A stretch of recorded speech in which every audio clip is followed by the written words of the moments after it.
Yo guys, I am finally back after a long time. I have been sort of alluding to this deck before because I have actually been playing it a bit on and off for a while now. Not that much though, but some stuff happened and I decided to finally return to White Forest again after having played Mitsurugi for a bunch of months and being very like competitive about it. And now sort of I really like this new format we have in Justice in this, where not everyone is maining draw and Detonator is not really that popular and Malice is not that popular. So I felt like just going back to my favorite deck and just jamming some locals with it. I still think I'll take Mitsurugi to OTS championships and regionals and stuff because I do want to get my invite at some point. But for now, I just have had a ton of fun just playing this White Forest build. And yeah, I call it a pure White Forest build because there is no Asamina cards in it. And there is also no Diabell Stars. So I think it's a pretty interesting deck. I don't know if... I don't think it's better than the more, traditional White Forest build where you play Asamina and Diabell Star. But this deck really brings me back to when I first started playing White Forest in Infinite Forbidden. And I just love that deck so much. Just summoning a bunch of Synchro 6, making some Synchro 8s, maybe once in a while a Synchro 12. And this build I have here really just brings back that vibe. It's a Synchro summoning deck, and it feels very much like the original White Forest deck when you play it, but it is updated with some of the newer cards, and the newer cards just fix a lot of problems the deck had. So it's really fun to play. Going second is still a bit rough because you have to stick a tuner and a non-tuner, and that's still hard. But I have this strategy I'm gonna show you that I think you will like. It's very White Forest. It's very like a pure White Forest mentality. This deck, there's a lot of spell traps, so it's just a ton of fun. I do want to try to make it as competitive as possible. This build right now is a bit experimental since I haven't played it that much. As I said, I've still been playing Mitsurugi for the last locals and the OTS championships and stuff like that because I just, I have been tryharding a bit. So I have not done too much testing with this build, so I still need to optimize it. So I will let you know when there is cards that I'm not entirely sure about, and there's a lot of those. But the main idea, I think, is actually working, and it is due to a couple of different factors. One is that people are not really maining draws, so you don't have to respect it game one, and that's just very... it frees up a ton of stuff that you can do. And then secondly, board breakers are actually pretty alright right now. I don't think they're as good as hand traps a lot of the time, but you can actually play them and have some success with them. And that is a huge win for White Forest, as you probably know. So yeah, I'm really excited for today. My drink is this just instant coffee made with a little bit of milk in this cup that my significant other painted. I really like it. And yeah, let's get into it.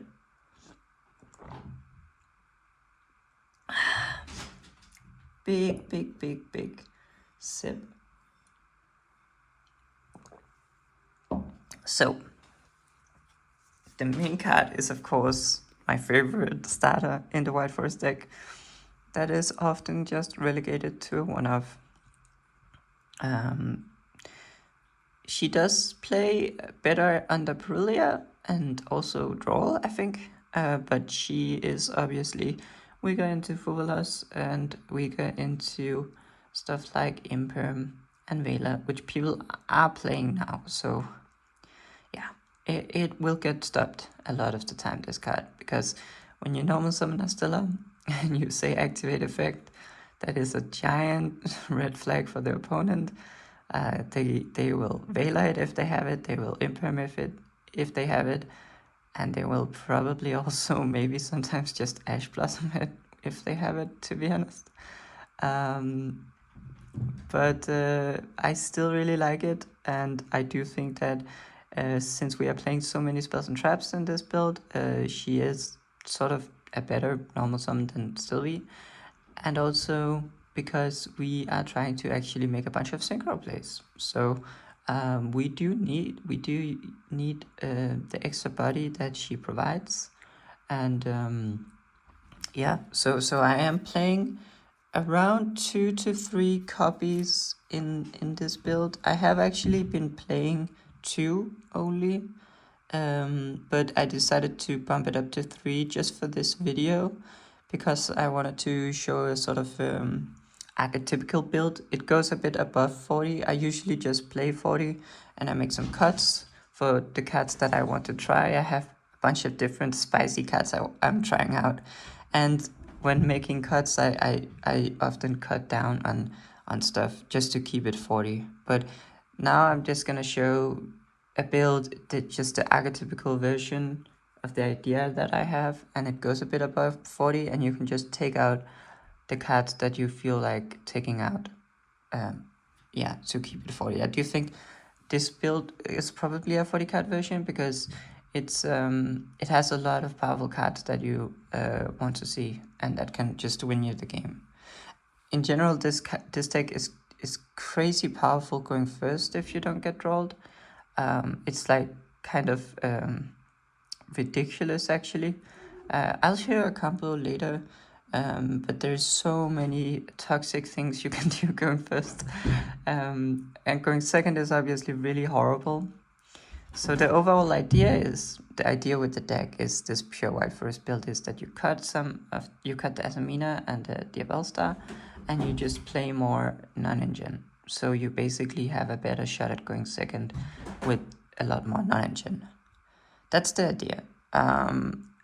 And this build is not really a good example. This build I'm showing now is not really a super good example of that, because I'm playing a bunch of spicy techs and I'm maxing out on some of the engine stuff. Again, you could probably just play 2 and have totally fine consistency. I will show you that we do have a pretty crazy amount of starters, actually. And the reason I usually play 2 is that drawing double as Stella is kind of rough, right? Like, unless you're sitting exactly with Droplet and you're going second, in which case double as Stella could be okay.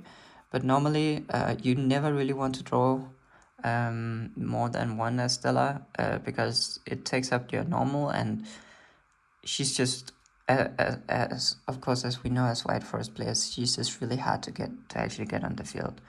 If you have already used your normal, you're kind of stuck with this Estella in your hand. And we're not playing Deception of the Sinful Spoils, so we can't really use her for tributing and stuff like that. So she is just kind of dead in our hand if we draw 2. And since there's so many ways of searching her, you don't necessarily need to really open with Estella every game. So I do think playing 2 copies is maybe fine. And I guess the same can be said with LZ, in the case that it's also kind of sucks to draw double LZ, because the other one doesn't really do too much. Although if you draw double LZ and the first one resolves, you can always just normal summon the second one although you would probably just search Estella and normal summon that one. So yeah, drawing doubles of these monsters is kind of bad, but at the same time they are also starters, so you can sort of choose what you want to do, because if you just want a lot of consistency, you definitely play 3 LZ. I like cutting down on Estella before cutting down on LZs, because LZs just gets Estellas. So it's better to see one. A lot of times it's better to see one LZ than seeing one Estella, and because LZ also only really loses to Droll and Ash, whereas Estella also loses to Impermanent Veiler, right? So I'll keep LZ at 3 before keeping Estella at 3. But yeah, as I said, right now I'm just showing the sort of max engine build. And then 1 Rusha and 1 Sylvie and 1 LZ Asamina.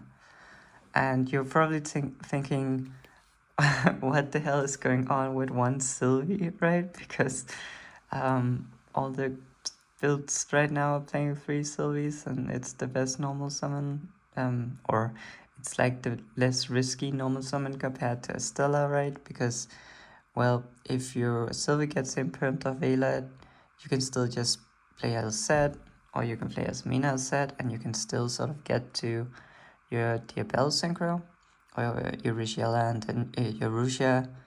No, sorry. It's been a while since I played this deck. Your Rishiela Synchro, and then your Diabell Synchro without ever touching Estella. And you can still do that in this deck. But we are just basically making the decision. So basically in the current traditional White Forest lore build, as I like to call it, where you just play all the stuff together, you prefer to normal summon Sylvie because it's less risky. But in this build, we are prioritizing summoning Estella and using our normal summon on Estella, and we take that risk. And therefore, and because the consistency is so high of this deck, we never really want to draw Estella and Sylvie, and we always want to search Sylvie. So in actuality, we kind of don't really want to open Sylvie at all, because if we always use the normal summon on Estella, the Sylvie will always be dead in our hand, unless of course we cannot get to Estella, but that does not really seem to be an issue in this deck most of the time. And yeah, and we want it in the deck instead, so if you draw it, it kind of sucks because you can't summon it with Estella. Although, if you draw it, you just go for the less powerful line without Estella, right? You just use your normal summon on Sylvie. The only really bad scenario is if you draw Estella and Sylvie, and you have to sort of make a decision, and that is another argument to maybe playing fewer copies of Estella. But yeah, so I'm only playing 1 Sylvie because you just want to summon it off Estella, and you never really want to use your normal summon on it, to be honest. And I think that works in this version because we also play Rusia. So normal summoning Estella is not as scary as in the traditional version where you don't play Rusia. Because if your Estella gets interrupted, it's really, really hard to get a level 4 tuner on the field because, of course, Sylvie can't summon herself. But we play Rusia, so we can still play even if Estella gets interrupted. And so, yeah, in this build, we try to use our normal summon Estella and not Sylvie, and we have Rusia if our Estella gets stopped. And I know that the Rusia play takes a lot of spells and traps in our hand, because you don't get a spell and trap because you can't summon Sylvie, and so you sort of go neg 1 as opposed to what you normally would in your spell trap economy. But you'll see we play a ton of spells and traps, so that is kind of what the idea in this build is, just play the pure White Forest thing. And yeah, I think that it is actually correct to just play 1 Sylvie. Although you can feel free to bump it up if you want more status somehow, because you can go kind of crazy with status in this deck. So if you feel like you need more starters, you can bump this up. I would not, however, do the traditional thing and play 3 Sylvie, 1 Estella in this version, because you're not really we are playing a ton of spells and traps, so we can feed the Estella. We can feed the Estella, and that is the entire idea of the deck. And it loses to the same stuff, right? It loses to Impermeable, and so if we don't, I think it makes sense to go for the higher upside play of Estella in this build, where we do want to make a bunch of synchro plays. So yeah, that's basically the idea. And then we have just Elset as a mina. And this is just a standard extender. Of course, in the traditional build, you go into your whole Sinful Spots as a mina engine with this card. And in this build, it's not really that flashy. But we still want the extender, because we have a level 4 tune extender, and we have a level 2 extender. And that's just very nice, because Russia we need if Estella gets interrupted, and Elset is also needed if Elset gets interrupted. So if we somehow just need that level 2 party, because the Elset got ashed and the Estella got impermed, something like that, we can still just grab this and sort of get by anyway. It's definitely not like as crucial as Russia is, because Russia is pretty crucial for when Estella gets interrupted, but this is still a pretty nice in a lot of cases where Ilset, for example, gets interrupted, and yeah. And we still have a target that she searches, so she is also just value when you go full combo. You can search something with her, but yeah, we're not using her to bridge into the Asamina stuff. So yeah, that's basically, there's 2 more monsters, and that is, of course, let me put this up here. Boom, boom, boom. I hope it makes sense so far. The 1 Sylvie is a bit scary. But yeah, there's also, of course, Dibelsi and Vengeance. This is just a really, really strong package, and it is like fully compatible with just White Forest, because Dibelsi is a White Forest monster, and so you can just search her and create this very powerful mini combo. I like to call it the Diabel combo. And it's a ton of interruptions. It's really, really strong.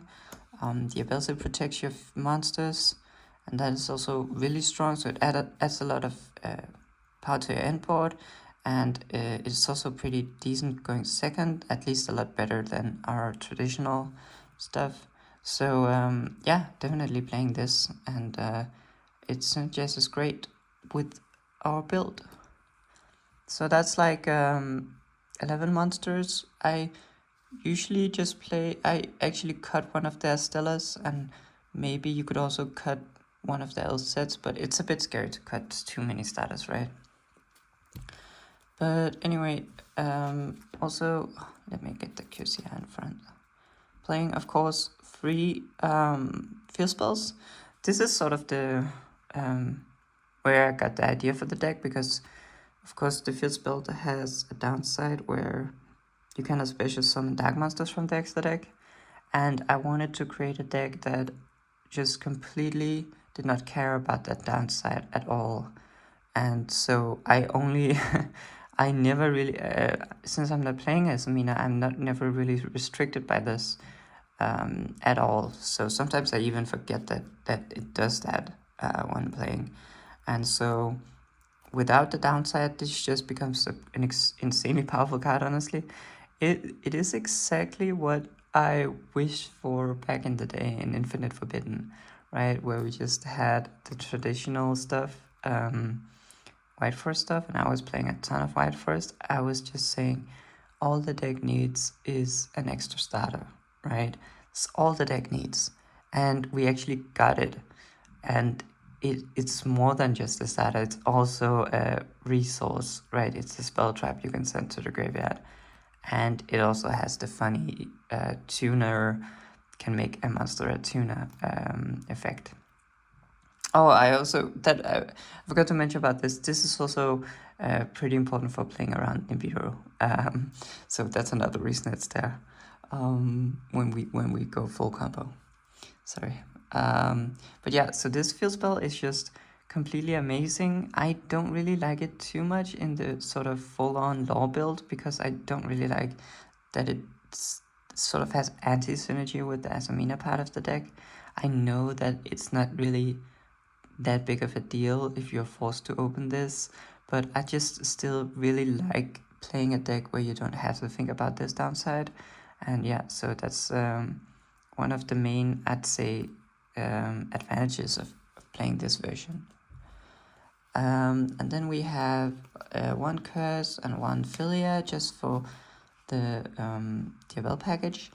I am considering maybe playing more curses of Diabell, but at the same time, because it is such a strong card, but at the same time, I also want to try to keep the engine a bit low. I mentioned before that one of the strengths of this deck was supposed to be that it can play a lot of non-engine, but of course if we just play too much engine, we take up those non-engine slots. So I think one is actually completely fine. Also, just because if you play two and you see it, you cannot really use it twice in the game anyway because it searches the Filia Diabell, and then if you want to do this twice, you have to. Yeah, it doesn't really work out. So it's like playing more copies is more to see it more often in your opening hand, which is pretty valid. And if you play two copies, you can also just end on it with it on your field, as it's a pretty strong interruption. But a lot of the time we can actually end on it on the field anyway, as I'll show you. And because you don't really want to play more Filia Diabells, because once you go through the rotation, these guys will be out of your deck and the Filia Diabell will just be useless. And so maybe you could play one of the other Diabell spells.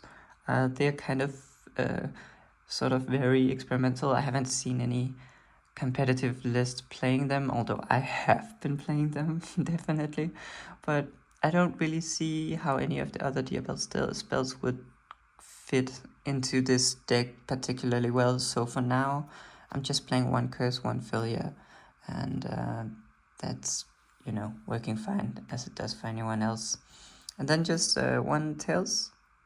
If you have been following my channel, which nobody has, but I have been a believer in playing 3 copies of Tails for the longest time ever. And that was, of course, before we got the field spell, where we had big consistency issues. Now, where we have the field spell, I don't feel like we need to play multiple copies of this. It's still pretty nice if you draw it and you can play, or you have a play. It's a pretty nice extender. But of course we can just search it a lot of the time, and so I don't feel like we need to play more than just one. And then our main form of interruption inboard piece is the Scourge of the White Forest here. It used to be Woes of the White Forest, but I've moved that to the side deck because when I was playing the deck, there's just too much going on. Sometimes you don't even have room to activate the Woes of the White Forest when you go first. Like, I know that sounds a bit ridiculous and a bit like win more, and I do still like Woes, particularly in the side deck, because it helps us against draw. It helps us if we get really hard stopped, like for example on the draw. However, if we can combo the Woes, is oftentimes not gonna lie, pretty useless. And so yeah, I like it for the cases where you get interrupted heavily, and that might still come up a ton. Of course, people are playing a lot of hand traps, as always. But I do also really like the Scourge of the White Forest, because one of the issues with this deck is that it's not super easy to set up an Omni Negate. You kind of have to go full combo to do that. And you can set this up pretty easily on a half board, and and I do think it adds a lot to the end field just having an omni negate, because a lot of your interruptions are very layered, but they kind of have to be activated in a certain order, and your opponent is not really allowed to mess it up too much. So just having the omni negate for when they try to mess up with your layering is pretty cool. It could be that I'm a bit greedy and should just main the woes instead, but this also has some very cool applications that I'll show you in the combo, because it can revive back an illusion from the graveyard. And so a lot of times I'll actually use the Diabell Synchro as a synchro material for something else, and just have it chilling in the graveyard, and then use this to revive it. But I'll show you later on.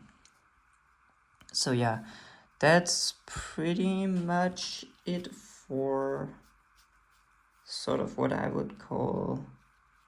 Oh yeah, let me say there's one more engine thing consideration, and that is a Sinful Spoils card, because of course, as Mina said, can search a Sinful Spoils card, and so we don't really want to lose out on value at that point. And what I've been trying to test is these three different things. So Sorceress, the idea is kind of the same as I mentioned with Scourge, in that we do sometimes just use our Diabell Synchro and make an Snake Eyes Dragon. And that's pretty nice, and then just have the Diabell in the graveyard chilling. And the Sorceress is another way of getting her back into the game on our opponent's turn, and it can also be used to dodge interruptions.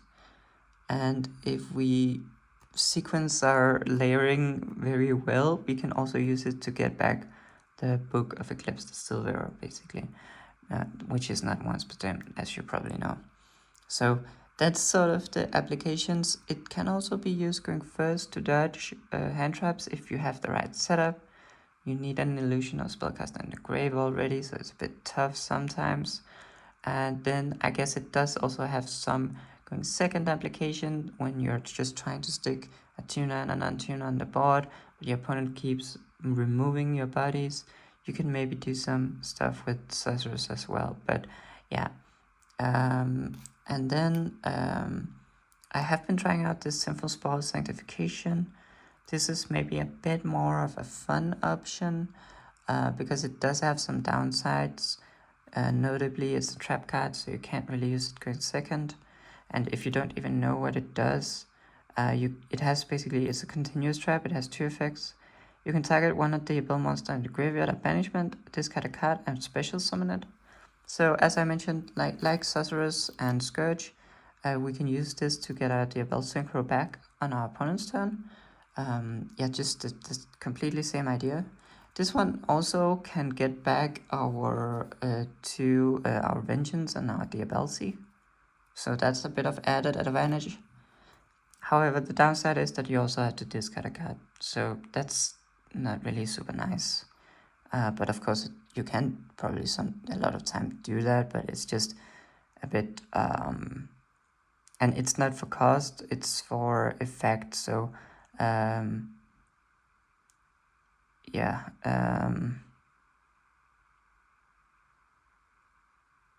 So if they mess with it, you don't have to discard, I guess. And then the other effect is the more interesting one. It basically just said target one face-up monster card in your spell trap zone and special summon it. And that is basically really nice with the Poplar after White Forest, because the Poplar after White Forest places our White Forest monsters in the spell trap zone. And so we can just use this to summon them back out, and it's really cool.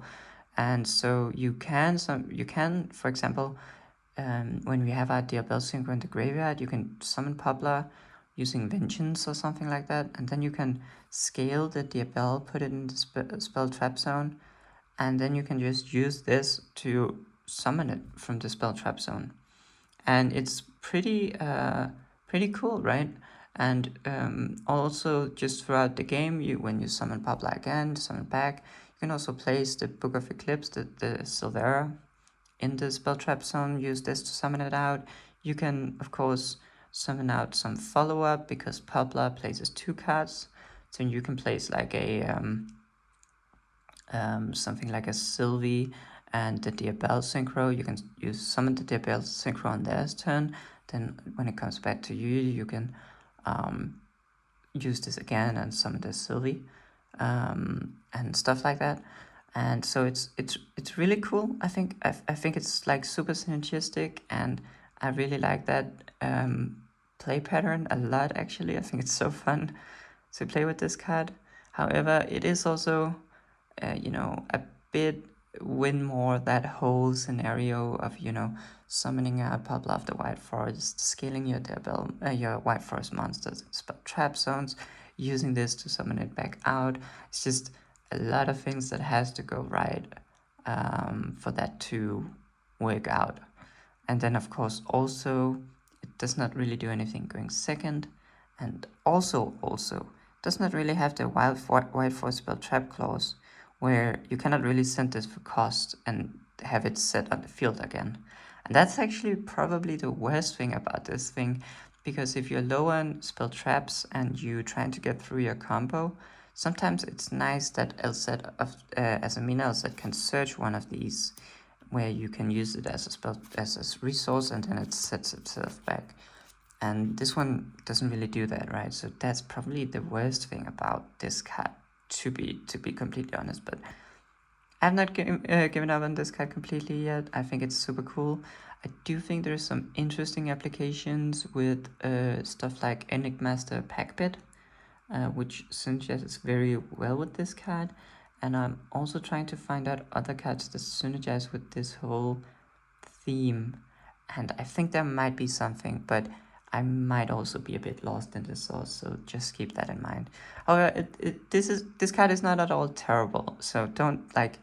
I know no one else is playing this card, but it's really not that bad. But I do think that it's probably a bit more experimental than these other 2 options, and yeah, the third option is obviously just a fusion spell. It has this White Forest spell trap clause, so if you send it to the graveyard, it will set itself. So it's great for the resources, and then you can also just make Guardian Chimera, basically. And in this deck, it's actually pretty nice sometimes to free up some space, because your field gets pretty clogged if you're able to play, and sometimes you're just thinking about how do I free up space, and having this fusion spell is pretty nice. You can actually a lot of time also make Snake Eyes Doom Dragon with this, because we do end on the Snake Eyes level 12. I can't remember. It was called Execution Dragon before coming to the TCG, but I doubt it's called that now. Let me see. Oh yeah, here it's called Vengeance Dragon. Yeah, we do end on that a lot of the time, so you can actually use that because it's a Snake Eye monster and an illusion, and you can make the Doom Dragon in your opponent's turn. But of course, a lot of time the Guiding Chimera is just better. And then I guess very niche scenarios, you can also use as a second effect, if they somehow impulsed your Vengeance in your hand, you can summon it out during your opponent's turn with this. And you can also, if you draw Sylvie plus Estella, or you draw 2 normal summons, you can, special summon the other one out in a pinch, right? And that could be pretty useful. Of course, you'd rather save it for your opponent's turn, but hey, that's if you need to do that, if you need to get the Sylvie out of your hand because you have already normal summoned your Estella, or you need to get the Estella out of your hand because you're forced to normal summon something else, then I think this is pretty good.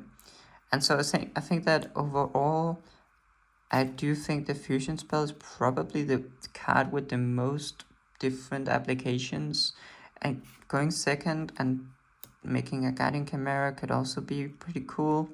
Of course, you do need to pay attention to that the Guardian Chimera is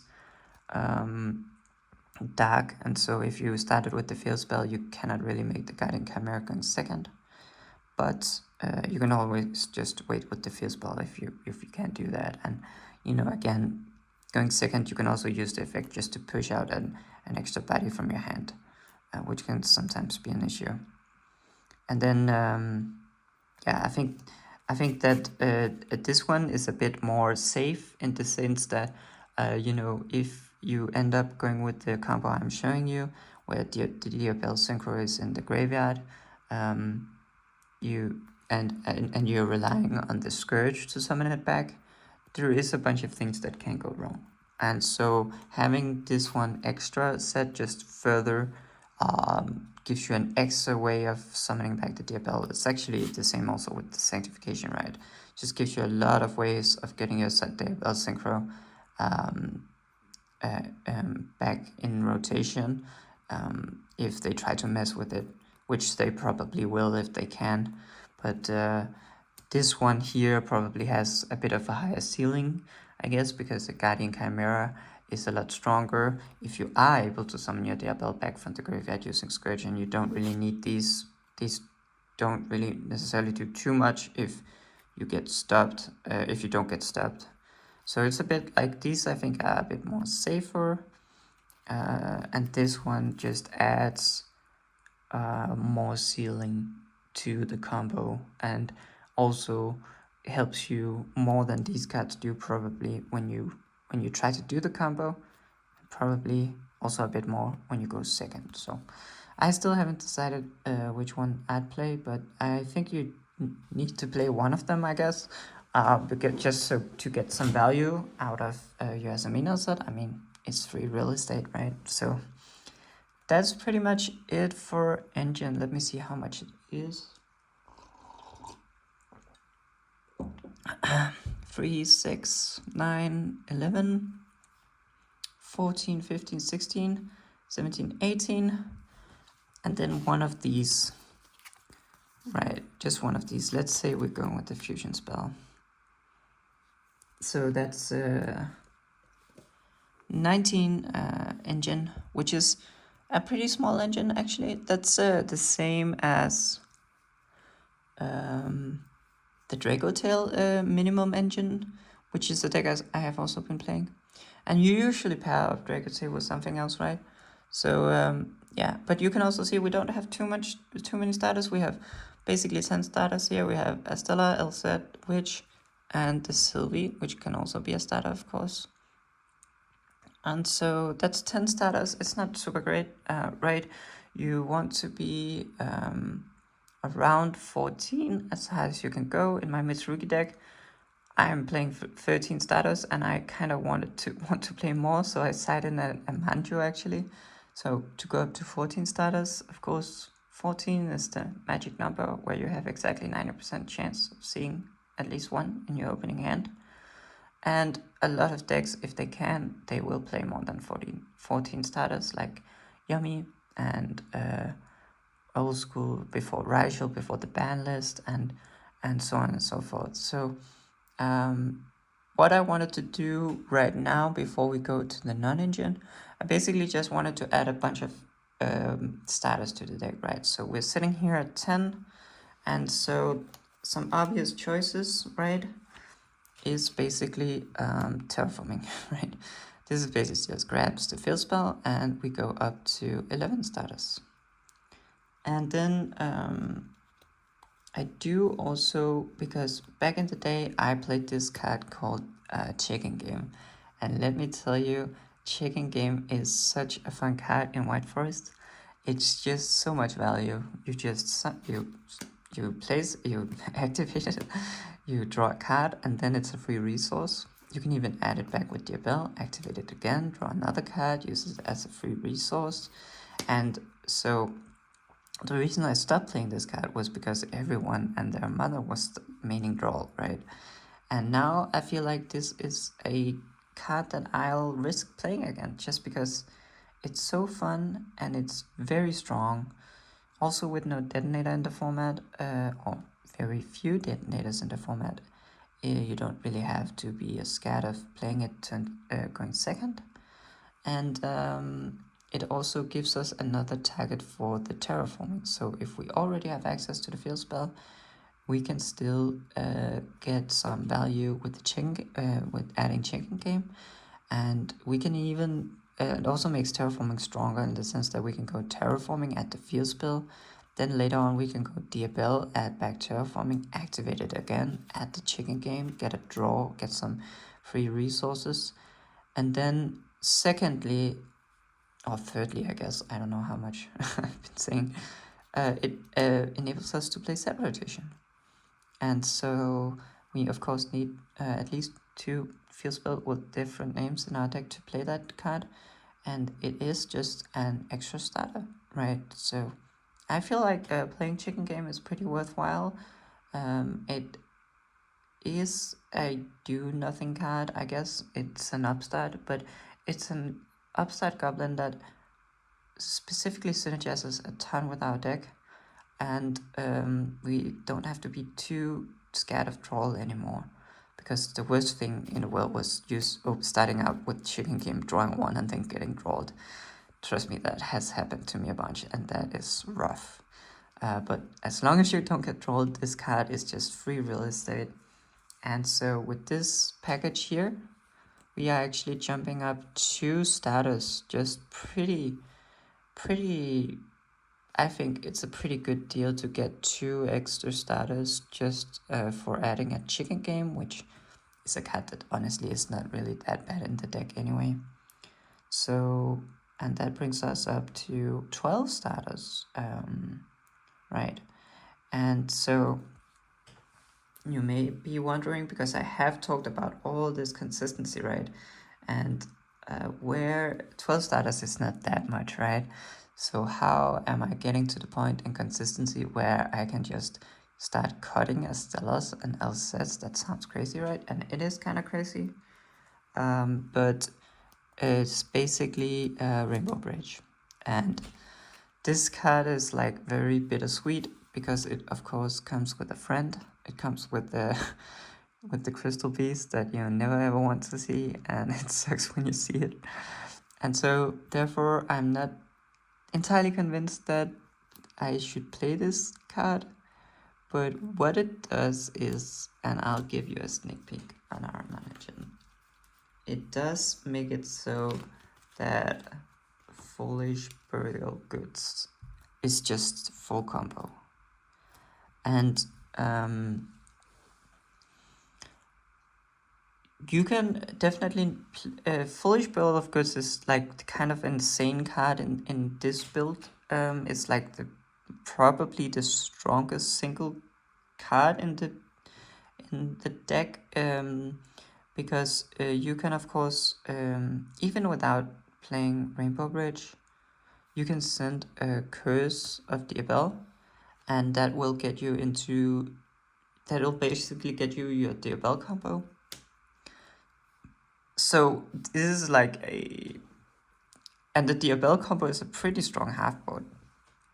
And then of course we're also playing triple Black Good Laughs, right? So this is also a board breaker in a lot of cases, because you can send the Black God Laughs, and you can call out Detonator, call out Snatchy, call out, what do I know, Infinity, something they have in the field.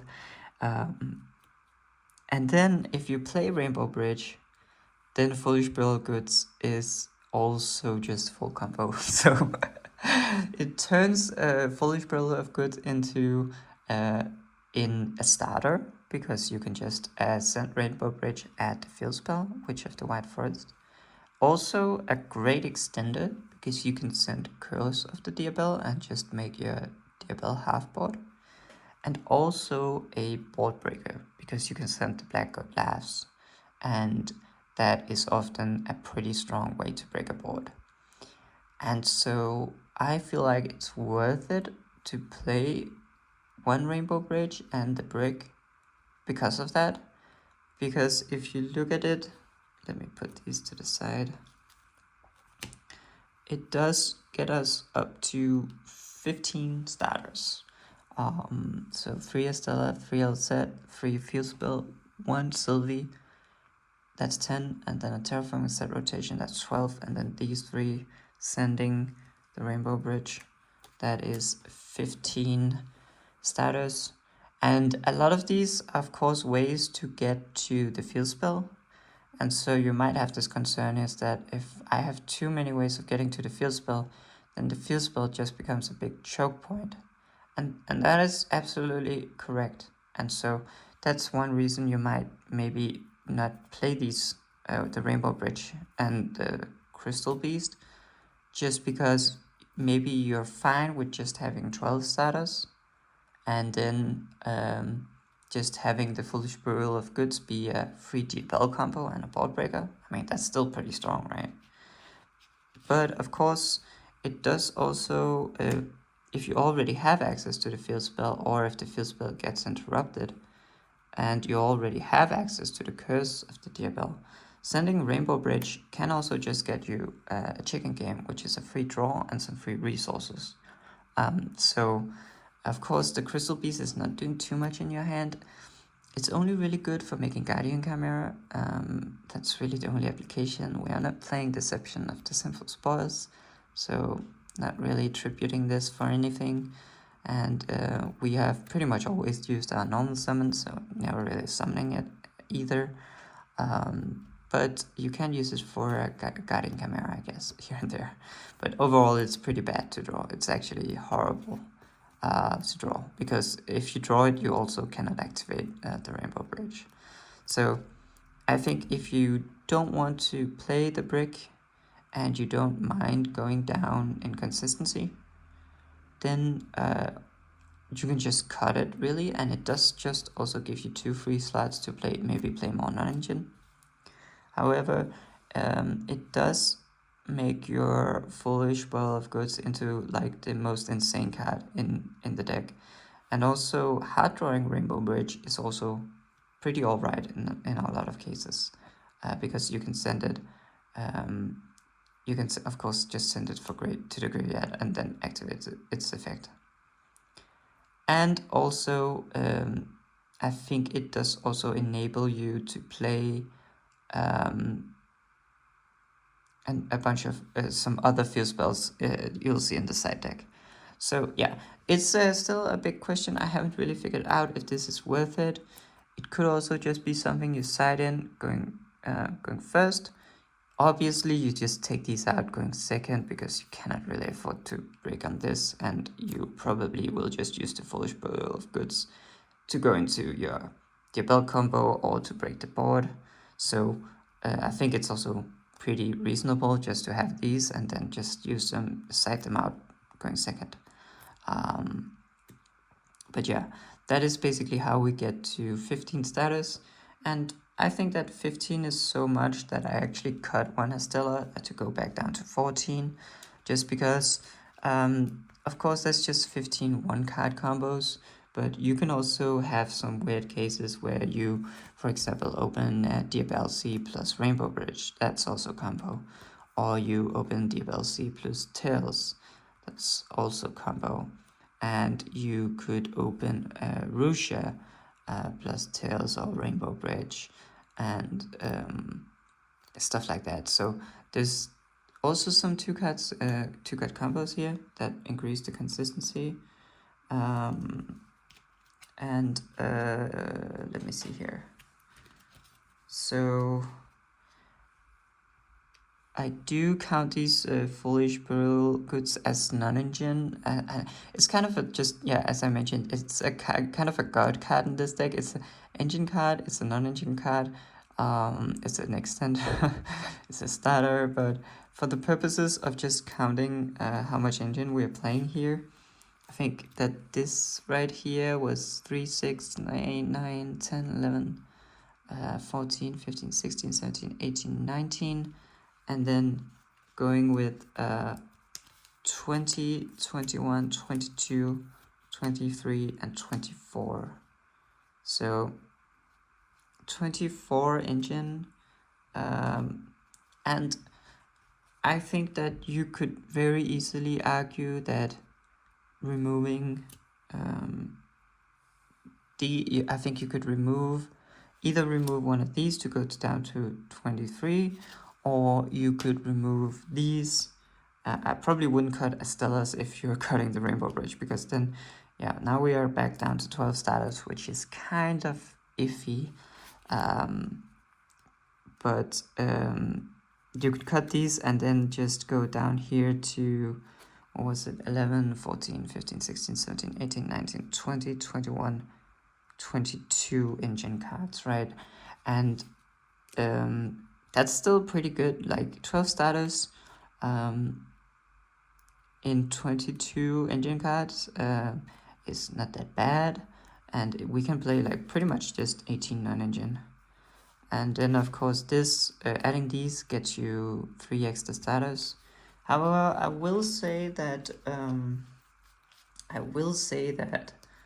Foolish Bill of Goods, even if you don't play the Rainbow Bridge, right, and you start off with you go first and you only play as Foolish Bill of Goods, you can still set up the Diabelle package, right, with your Diabelles and your Vengeance.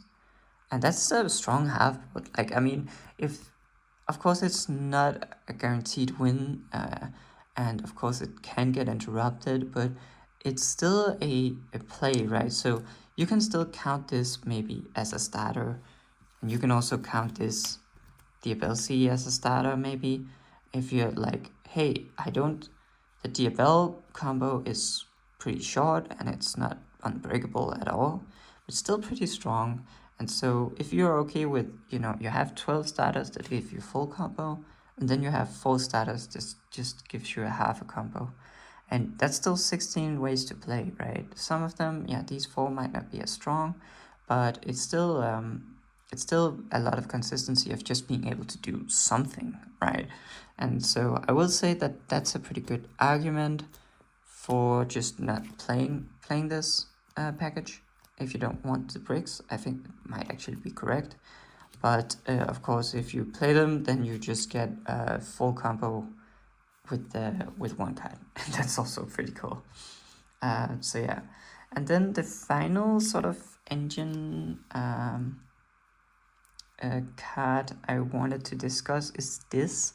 I just started thinking about it, so I'm not really sure how viable it is, but it's basically reasoning, right? I know it sounds really weird to play reasoning in this deck, but the idea is that we don't have a ton of monsters, and a lot of the times you just want an extra body on the field, and so you can call this, you can activate this, and depending on what your opponent calls, you can just get an extra body on the field. A lot of these things are pretty good to summon. Of course, Estella is pretty good to summon, Sylvie is pretty good to summon, and Diabelle is also a pretty strong thing to get off it. They should probably call level 2, obviously, because we have more level 2s. But last time I played it, my opponent called level 4. So, and of course I flipped into this one, right?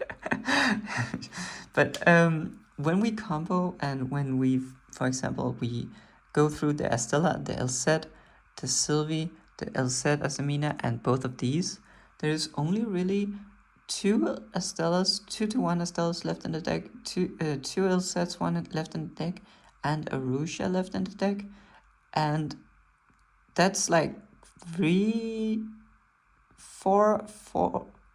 to 4 monsters left in the deck, and of course also this one, depending on if you play it. And so when you activate reasoning, you have a pretty high likelihood of milling something juicy, right? And so of course you can also, if you don't get that far, you can mill the Curse of Diabelle, which is pretty nice.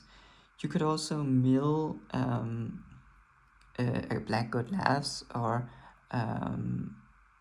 you could mill a bunch of other floodgates that you might side in and stuff like that, so that you can add it back with Diabelle. And basically it's just a thrust target, basically, that you can use to get an extra body, because do you also feel like sometimes when you're going second, you just want to stick some bodies on the field and your opponent keeps removing them? And this is just something you could do to pretty much, not guaranteed, but just get another body on the field. And it can also just be a starter, right? So I don't know how good it is. I have been trying it out and it's been pretty fun. But I just wanted to shout it out here just as a basically group it with the Rainbow Bridge and the Cobalt Eagle and cards that I think are pretty interesting, but I'm not entirely sure if they're worth playing or not. So yeah, so basically looking at 22 engine and then some optional stuff here. And I think also I'm currently also maining a Colby actually, even though I don't feel like that card is actually something that is necessary to main deck right now because people are not maining Drawl, and Drawl is really the only card you like hard lose to, apart from Shifter, I guess, but nobody is playing that card right now. And so people are playing it, but it's at one, so yeah. So this Colby could probably just be in the side deck actually. And then for the non-engine, so you could play up to 18, right? But in this build, I'm not playing that much. But we have some droplets. We have some... Oh, let me actually wait for that. I have some Evenlies. I have some Black God Laughs. I have some Foolish Pearls to send Black God Laugh. And I have some... thrusts and talents, and like that's 3, 6, 9, 12, 15, 16 right now with this current build. So I'm a bit above 40 and not really playing 18 board breakers. So the idea was that we can play a bunch of non-engine in this deck because we're playing a smaller engine. I'm not doing that right now, so I don't feel like that's the most... I feel like the most competitive version of this build would play a ton of non-engine. Like go all the way to 18, but yeah, the basic idea is just that cards like Evenly Match, other people cannot main these cards, but in White Forest we can. We just send them to the graveyard, and it's just so nice to play White Forest with a lot of spells and traps. I kind of hate playing White Forest with hand traps because you just break on them so much where you don't have enough spells and traps in your hand and when you go first. And I don't feel like this deck can play enough hand traps anyway to really stop the opponent when going second, to be honest. So the idea is just to max out on breakers. I don't think that it's super viable, like competitive-wise, because card like Dice Smasher, which Vanquisher K9 can just make if you don't stop them. And so I don't really know what to do about that when just having a bunch of breakers does not really stop them from making a Dice Smasher. But I do also feel like a lot of people are maybe not going for that line that often. Plus this is, it's great against a bunch of other decks. Might not be great against Dice Smasher. I hope they ban that card anyway because it's so stupid. So obviously when you're playing ball breakers, you can't really do anything about Dice Smasher and stuff like, Mermail, who just FTKs you. But we do have some stuff in the side deck for that. But the idea is that other decks like Yummy and Draco Tail are pretty fair in the sense that you could pretty much play a bunch of breakers against those decks and not be terribly off. Like Black Goat Laughs is pretty insane versus Yummy. Droplet is also pretty strong. Evenly can be pretty strong against Vanquish Soul. And, Droplet is pretty strong against Draco Tail. And just having these thrusts and stuff like that also gives us pretty strong going first, even stronger.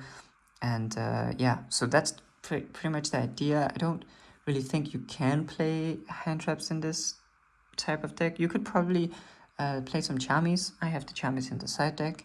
You could probably main them, and then it just sucks super badly when you draw them going first. So that's why I just put them in the side deck. I know that it's a pretty big crime not to play full Willers in the main, but that's what it is. It also has some perks, like we don't really open ourselves up to K9 or stuff like that when we don't interrupt them.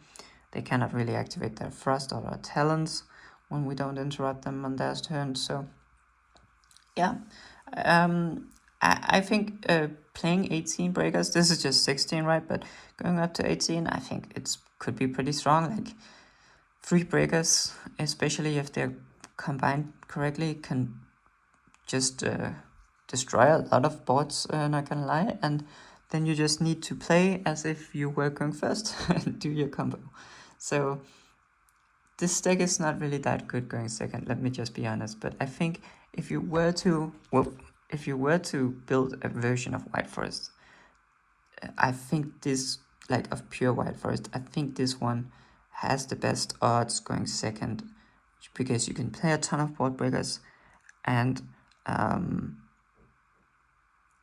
you still and you can still actually play going first. So that's my idea.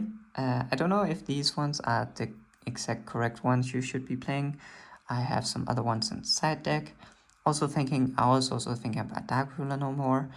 I guess it's very meta dependent. The only ones I really wanted to play was Foolish Pearl of Good, Blackbird Laughs. I think Droplet is also pretty strong in this deck.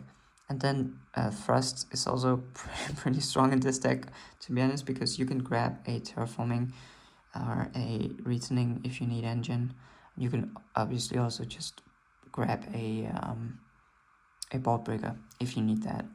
So yeah, that's pretty much the main deck. Let me get to the extra deck.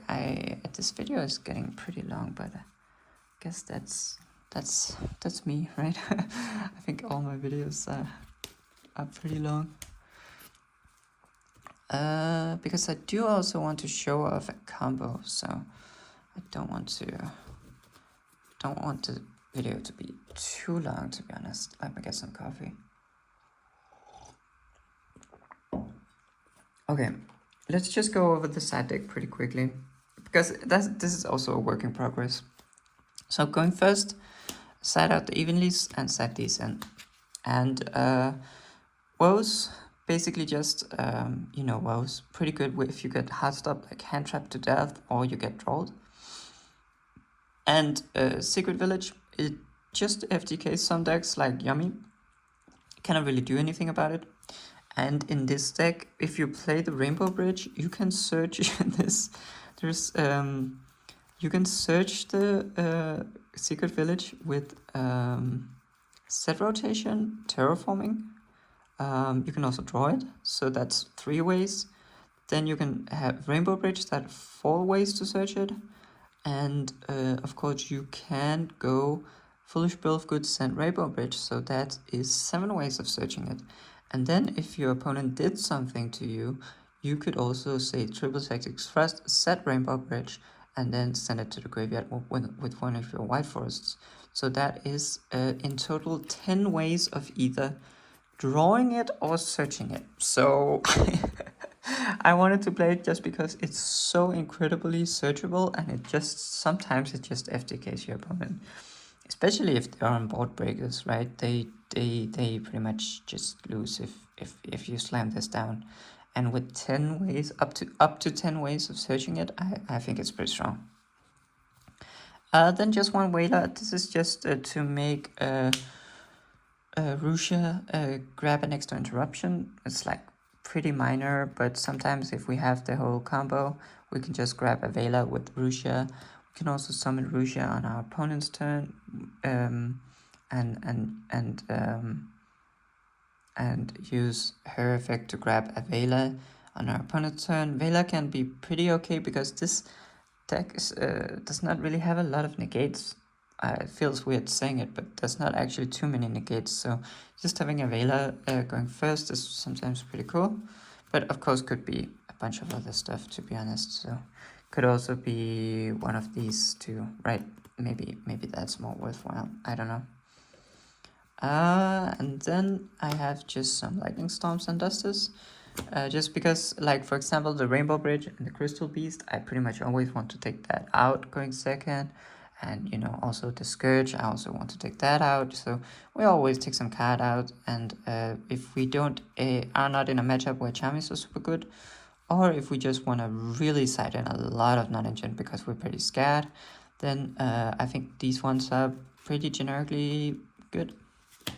And then these are proxies. The real ones are in my Mitsurugi deck, but then we have some Chamis, just some Perilias, and some Foveluses, and some Meows. I'm not entirely sure about the Meows, but I wanted something that is pretty good against Malice. It could also just be Lanciers, of course. The Perilias could also just be Drolls, of course, because, you know, against Rigel and stuff like that, Droll is also pretty good.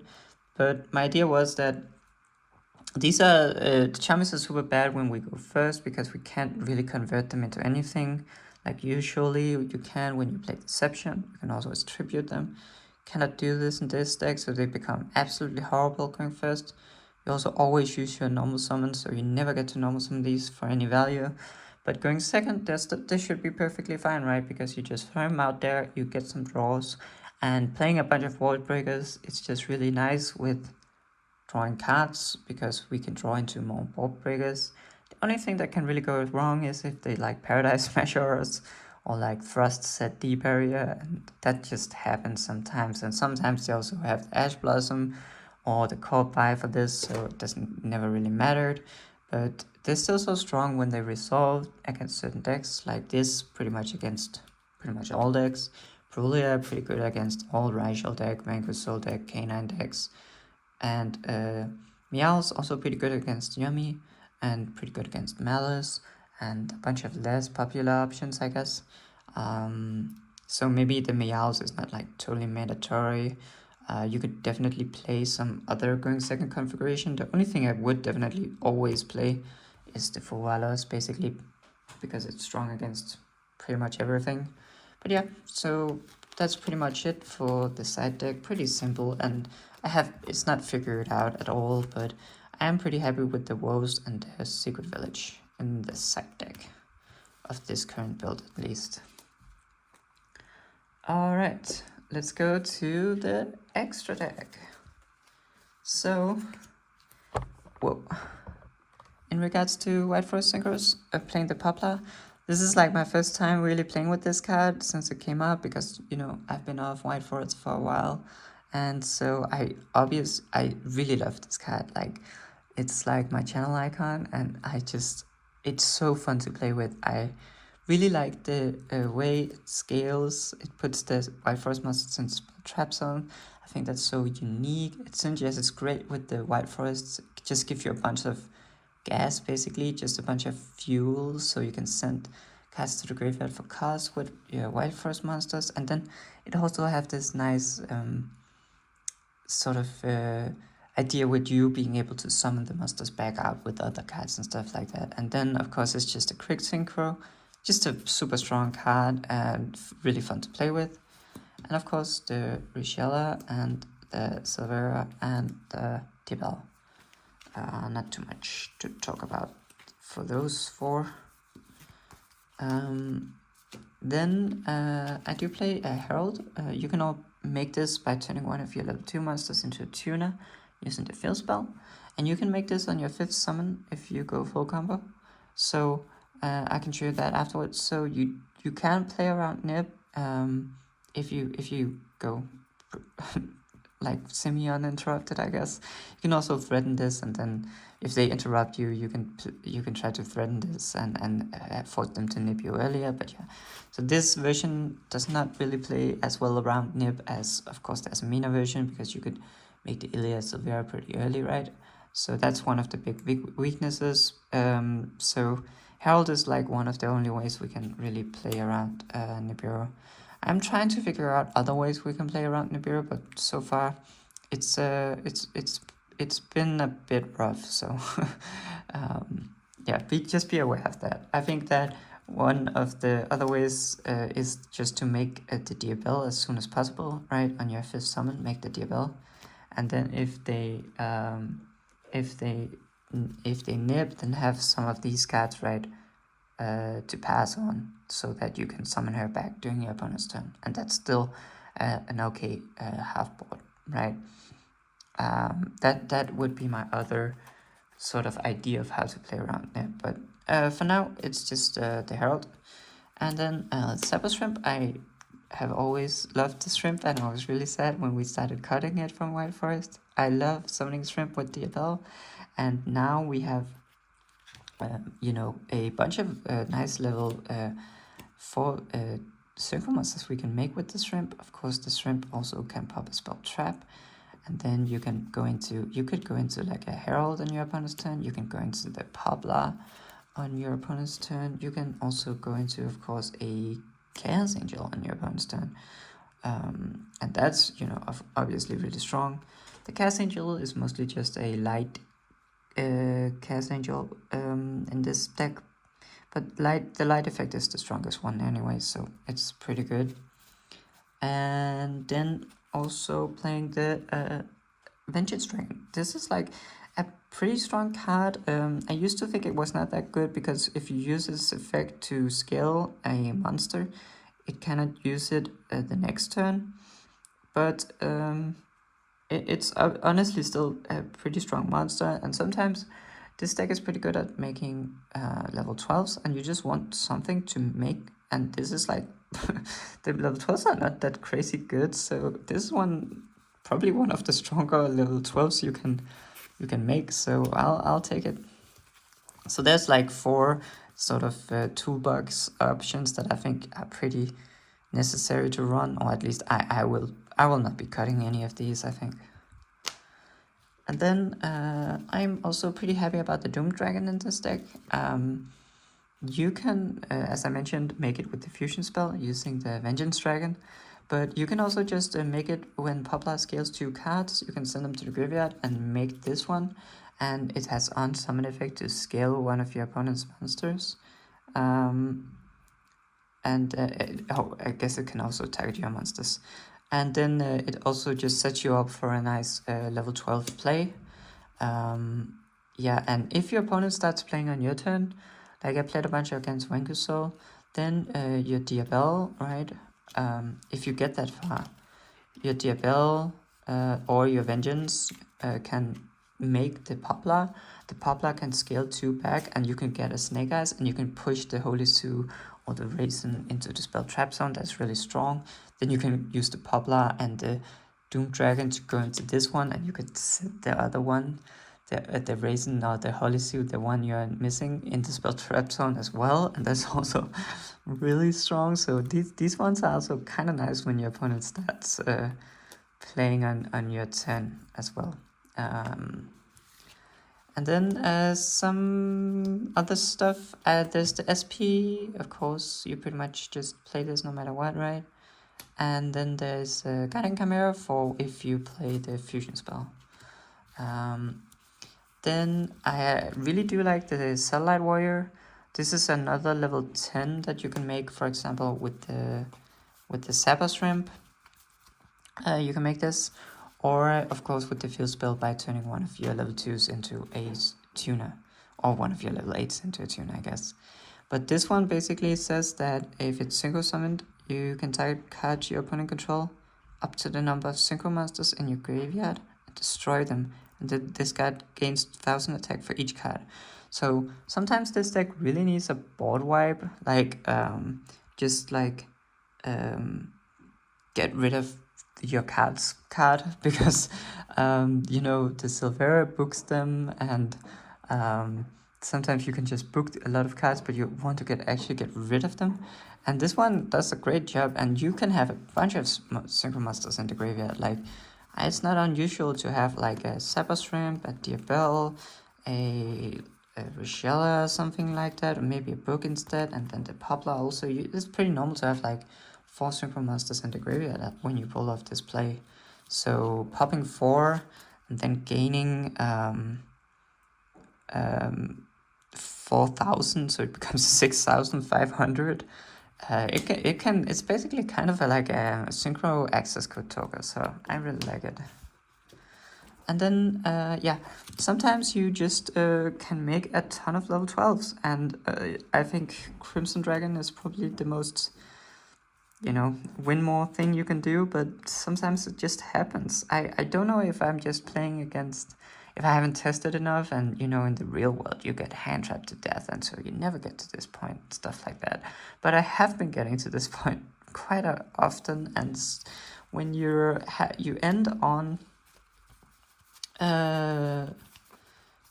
you end on the Vengeance Dragon, right? And then during your opponent's turn, you summon out the Poplar.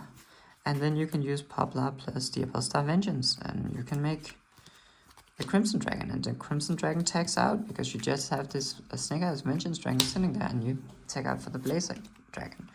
And I don't know how fake or real that is, but it's certainly very strong, and it has happened to me a bunch. So I also don't really know what to play in these last slots here. Exactly, it's a bit tricky because I don't really want to play too many dark monsters because you cannot summon those going first when you're under the field spell. And so yeah, I've been trying out this, but let me know if you have other things that could be here.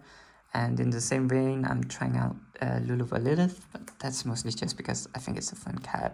I like the artwork. I don't really believe in it too much. So yeah, bunch of level 12s that you can make if you go Wombo Combo. Alright, that's it for the extra deck. I think I should show you the combo now. And so I think I'd show you maybe the... just let's do a stellar combo, right? What's White Forest if it's not for a stellar YouTube combos? So let's do a stellar combo with evenly matched. Let me maybe move the camera a bit forward here so I can see. And so basically evenly matched is pretty nice here because it's a trap, so it's a bit like cherry picking, but it's still just obviously just need spell trap to send to be able to play with Estella. So you just go normal Estella and you send the evenly, and you special out the Sylvie, and then you go Sylvie effect here, and you add the field spell. Oh, let's get the QCR one. And you activate the field spell, and it obviously resolves. You get an L set, and then you use the field spell to turn the Estella into a level 2. And then you use L set here to, oh, not a level 2, to make it a tuner, sorry. Then you use L set and set the field spell to the graveyard in order to search out the L set as a mina. And then you summon out the LZ as Mina, and this is for summons. And you use the LZ as Mina and the Estella to make your Herald. So that's basically how you get a nip protection. And then the LZ as Mina will trigger in our graveyard to search out a Sinful Spoils card. And we just search whichever one we picked. And then we just go into the Rishiela, and we activate her effect to send the Sinful Spoils of the White Forest to the graveyard. And then here we kind of need to get into our Diabell engine. And so what we can do here, we can either search we can either search Tails, or we can search I wonder where it is, Tails, or we can search Diabells directly. And it depends on whether we want to add back the Curse of Diabell with Diabell. So let me just right now I showed that I could send this have this evenly, which neatly is a trap. So let's just try to add the Diabell. I'll just add the Tails, and I'll show you how it differs. So add the Tails, and then Stella will trigger and summon herself back. Then we just activate the tails and we grab out the DFLC. Oh, right, I forgot that this simple spell of the White Force also sets itself. So we set that down. Let me just flip it face up so you can see what it is.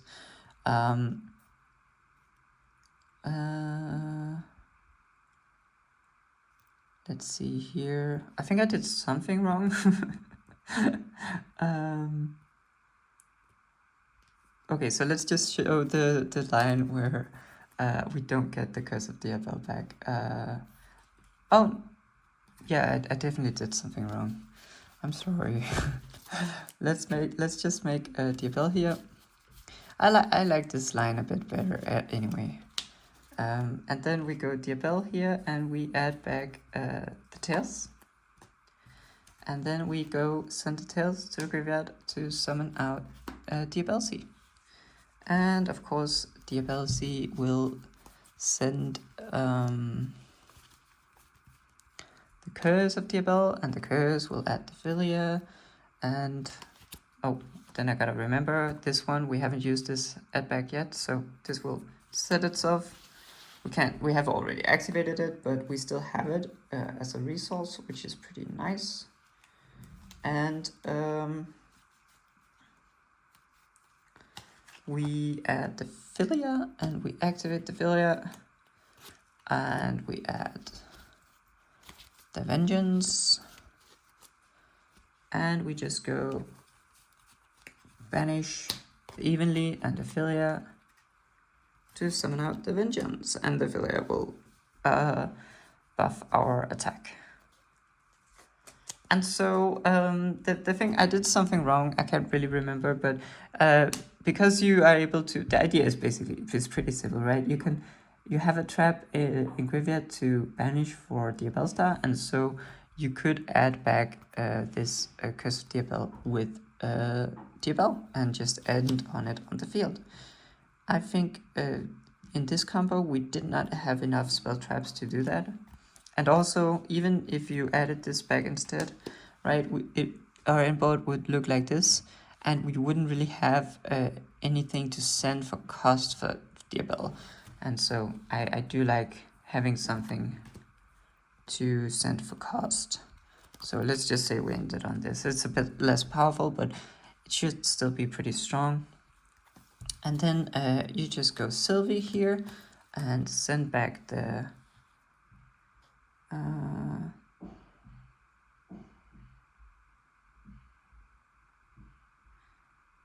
actually, okay, yeah, so normally I'll go Sylvie here and summon this back, and then I'll use these two here in order to summon out the Vengeance Dragon. But that is specifically because I'm used to playing one of these, right? And so when we play one of these, we can summon back the Diabell. She's just sitting in the graveyard. In this combo, we cannot do that. We have the fusion spell instead. So I wouldn't make the Vengeance Dragon, basically. I would just end on it like this. And just have the Rishiela Engrave. And then this is just our end board. And it's still pretty strong. I think I messed it up because I'm definitely supposed to be ending on the Curse of Diabell, but I'm not gonna redo it for this video. I'll let you guys figure out how to do that. You still have a bunch of plays here, right? You can start off with yeah. Let's see, how would you even do this? You could start off with the Vengeance and make the Poplar. Then you can scale to, and you can then make a Snake Eyes Vengeance Dragon. You can also start up with the Diabell, and you can make a Sapper Shrimp, for example, go into a Chaos Angel. You can make the Book, and we also have the Omni right here. We also have the Fusion spell, which we, at some point, as said, will add itself back, and Estella will summon herself, so we have a pretty nice Guardian Chimera here that we can make. I think if we, I think sometimes I do like the sorceress or the sanctification a bit more than making the guardian chimera, because if this was our import here, then we would be able to just, you know, go into the vengeance dragon on our own turn, and then basically we can use vengeance here, and we can summon Poplar, and then we can do scale like I don't know, this one and a Stella probably, and then here we can go Poplar and use these two here to go into a Crimson Dragon, and we can tag it out for the Blazer. Then we can go in the graveyard, we can go Sylvie effect to send this Poplar back, summon Sylvie out. We can flip our sorceress targeting the Sylvie to bounce it to our hand and summon an illusional spellcaster from our graveyard. And then we have our Diabell online with plenty of resources. And I think I messed it up, because this could also be a curse of Diabell, I think. I don't really know how I messed it up. But yeah, so that's the Estella combo, where you also play around Nib. I'll also show where you don't play around Nib, because who cares about Nib, right? It's not a real card, nobody is playing that card.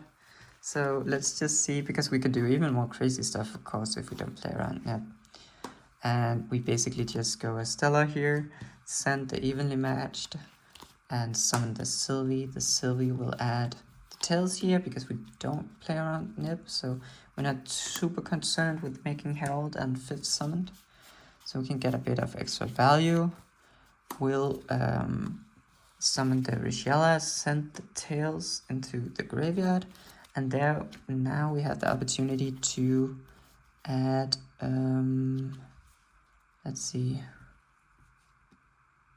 I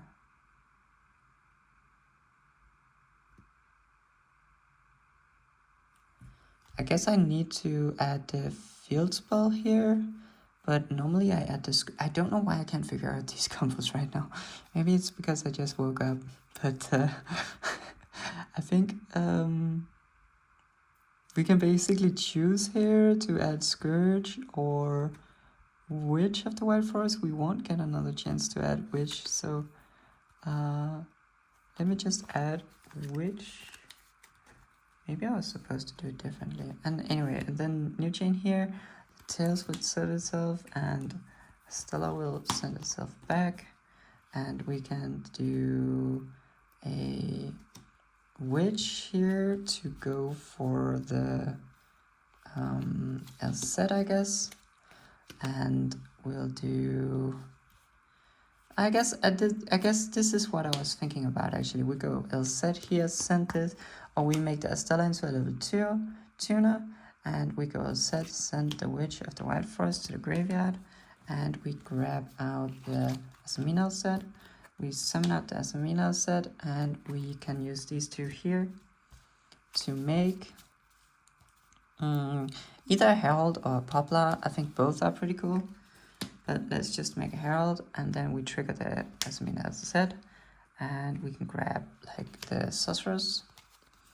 And then here we basically just go flip the tails to grab the Diabellsy, and then we go Diabellsy, send this Sorceress to the graveyard to summon herself, and of course we bin the Curse of the Diabell. The Curse of the Diabell will search the Philia Diabell, and then also, I should not forget, this one will set itself back. We activate Philia Diabell, and we add Vengeance. And then here, we can basically do, yeah, now we do go into Diabell. I like to always make Diabell up here for space reasons. And then go Diabell and add back the curse. And then we can go here, Vengeance, and banish the evenly and the Philia to summon and boost attacks. And we can set this curse, and then we can go Sylvie and send back the Regella, and then we can go these two here, and we can go into a Vengeance Dragon. And so yeah, we're pretty much looking at the same. We did not really play around in it, but we get a bit stronger. We get the curse instead, and now we can basically say Vengeance to pop something and summon out the Poplar. The Poplar here can just scale the Estella and the Samina set. And then we go Poplar here to make these two into a Crimson Dragon. We tag out with the Crimson Dragon, and we summon out the Blazer. Then we of course go Sylvie here, targeting the Poplar to shuffle itself back, summon itself out. We flip out the Sorceress and target the Sylvie to bounce it back to our hand, and summon out the Diabelle. And now we have the Snake Vengeance Dragon, the Herald, the Blazer, the Diabelle. We also had the Diabelle Star Vengeance pop one, and we also have the Curse of the Diabelle to board wipe. So yeah, it's a pretty strong Estella combo. Let's be real. I think finally I'll just show the 1-card combo with the field spell, because that's also pretty important to know, I think. So of course we did not really see the Scourge here. You can choose to grab the Scourge, and then the Scourge is also something that you can do if you have more than just one play, of course, which you most likely would anyway. So let's see just the field spell. Oh, let's get the... Oh, never mind. Yeah, so we just start off with Witch, and here we cannot really play around it because we can't make Herald, because we need to send this Witch of the White Forest for cost. So yeah, we can basically just only really add Estella, normal summon Estella. We could make this level 2, but then we can't go in get any further when we summon Sylvie from the deck. So let's just use Stella effect here and summon out Sylvie. And there goes Sylvie effect here and add Tails. And then we just go these two into a Regella, and we send the Tails for cost. And here we can grab the Scourge. So we grab the Scourge here and add it to our hand, and then we go Tails and Estella and summon back the Estella, set the Tails, and we go pretty much Tails here, and we add the Estella, and then we can go, we can of course sequence this slightly differently depending on when we want to make the Diabelle, but we don't really have anything nice to add back from the graveyard in this combo anyway. Oh yeah, actually we do want to wait. I think we do need the extra resources. So go Estella here, send this Scourge to the White Forest, and then we add the Diabelle, and then we go Scourge to set itself. And yeah, we should wait with the Diabelle, and then because we need to send the Scourge now, because we're a bit low on resources, and then the Diabelle, of course, will send the Curse, which add the Philia will add the Vengeance, and now we just make the Diabelle.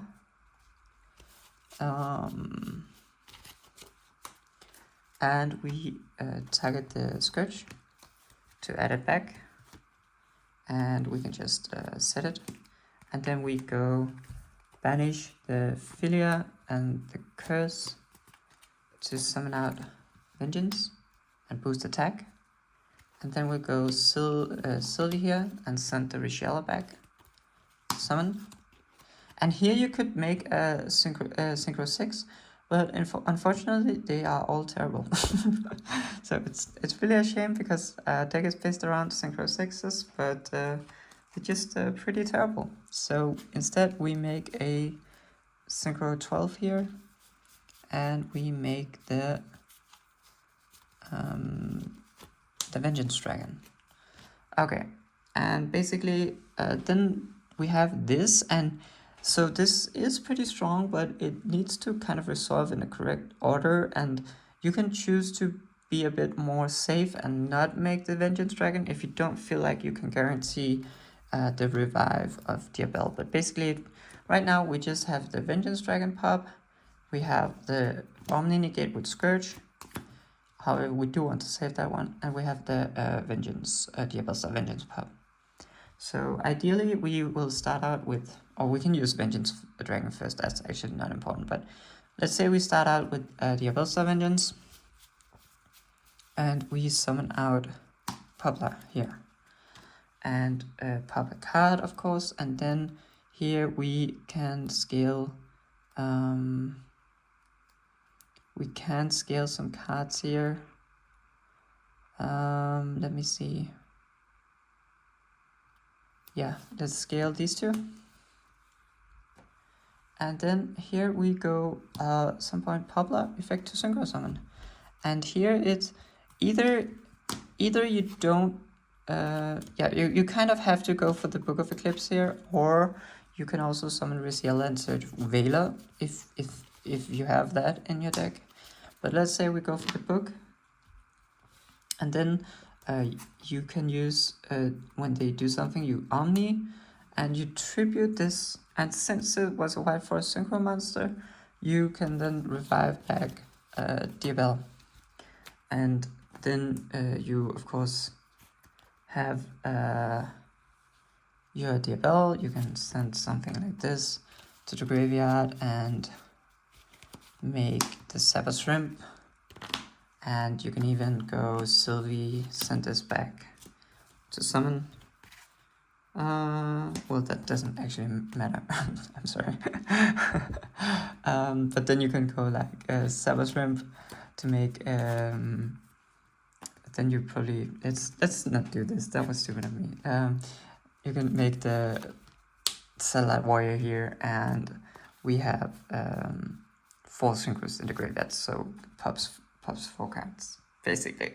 But yeah, you can see that you have to kind of sequence it as in a specific order, because you have to do Poplar, and then you have to go into one of the other Wild Forest synchros using Poplar.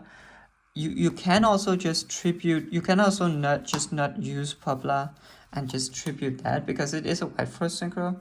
So if you're in this position, and you're kind of scared, or they do something that you need to Omni Negate and you cannot wait, so you cannot get the book, or you cannot really get the Poplar effect, it's okay for you to just go Scourge here and just tribute the Poplar without using it, and then just summon back the Diabell, because when you have the Diabell can always just summon back the Poplar, and then you can get, so it's one less interruption, but you can use the Omni when you like to, and it will cost you an interruption. But most of the time it's obviously better to use the Omni at the correct moment than to wait just in order to get an extra interruption, right? So that's pretty much it. This video was pretty long. I hope you liked watching it. I at least liked making it, and as I said, I'm pretty excited about this build of White Forest. It's like a pure synchro based back to the roots White Forest, and in order to go second we just play a ton of breakers and pray to God, I think. So yeah, I'll definitely be making more videos on this deck when I get better at it, and when I get better at building it, because I think there's a lot of unanswered questions. For example, which sinful spoil spell trap do we play?